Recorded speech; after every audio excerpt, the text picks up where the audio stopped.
Dalam sebuah pemahaman ekonomi umum, adanya investasi asing masuk ke sebuah negara menjadi ukuran suksesnya pemerintah di dalam mengembangkan ekonominya. Sungguh, kalau dari kacamata orang yang sederhana, maka pemahaman foreign direct investment kayaknya benar begitu. Tapi jangan ditelan mentah-mentah gitu atuh. Jangan sederhana pemikirannya. Pemimpin negara itu harus dalam pemahamannya akan investasi asing. Jangan digeneralisir. Kalau sederhana pemikirannya bahwa investasi asing ke Indonesia akan membawa kemakmuran, faktanya tidak sesederhana itu. Malahan kalau seperti saat ini pasti tidak akan membuat kemakmuran karena ada yang nggak benar memahaminya. Terbukti kehadiran FDI saat ini selama 7 tahun terakhir tidak membuat pemerintah berhenti cari hutangan. Jadi kalau salah FDI akan tetap tidak membuat makmur, akan tetap berhutang. Jadi kalau tetap berhutang artinya FDI salah. Itu sederhana saja. FDI kalau digeneralisir begitu ya terlihat benar, padahal investasi asing harusnya dipilah-pilah. Hanya yang menggunakan bahan baku lokal dan menghasilkan dolar lah yang diizinkan dan tidak mengeksploitasi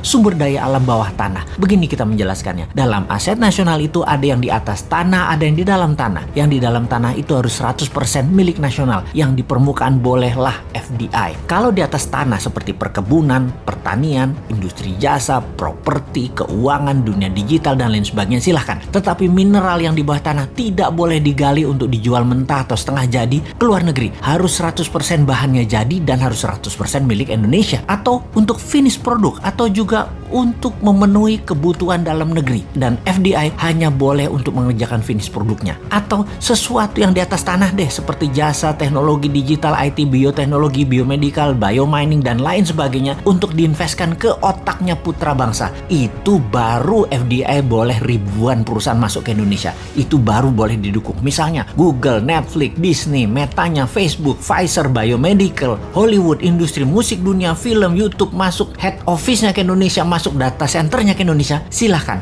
Sekali lagi, jangan SDA alam seperti di Sulawesi, alam dikeduk, aset hilang, negara dapat apa? SDM Indonesia dapat apa? Kok nggak ada yang peduli sih? Sekali lagi, asing yang invest di SDA dalam tanahnya Indonesia yang mentah atau setengah jadi, itu dikirim ke negeri asalnya, itu harus dilarang. Itu melanggar Undang-Undang 45 pasal 33 dan pejabat yang melindunginya harus dipecat. Sekarang terbalik, asli terbalik. Uang asing, teknologi asing, tenaga kerja asing, bahan penunjang proyek asing, desain asing, Indonesia hanya keplok-keplok hore sama selfie-selfie, lalu viral-viral, terlihat membangun dan negara akan menjadi makmur. Oke deh, anggap benar aja investasi asing di Indonesia saat ini seperti apa yang di mata banyak masyarakat pemuja pejabat yang serba bisa. Ternyata tidak banyak juga yang masuk investasi ke Indonesia ini dibandingkan negara lain, dan sudah sedikit jumlahnya dibanding negara lain, namun besar secara jumlahnya bagi Indonesia. Dan tepat sekali, karena mereka invest itu tujuannya satu, memiskinkan aset nasional sumber daya alam Indonesia. Dibandingkan di Singapura nih ya, investor masuk adalah sekitar $19.000 per kapita penduduk Singapura tahun lalu. Indonesia tuh hanya $100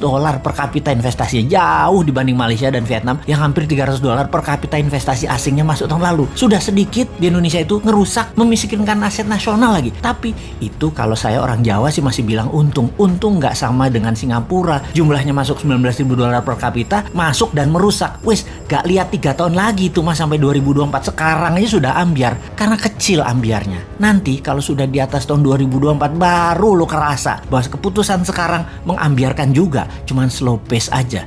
Jangan-jangan karena tahu bakal ambiar dan kalau yang dapat mandat bukan kroni mereka, bisa dipermasalahkan secara hukum mereka nantinya. Ya jadi harus diperpanjang deh jabatannya 3 kali atau harus yang jadi harus kroninya. Gitu ya? Mosok gitu sih? Katanya tidak gila jabatan, katanya rendah hati, nggak suka puja-puji. Kok mau 3 kali sih, piye toh?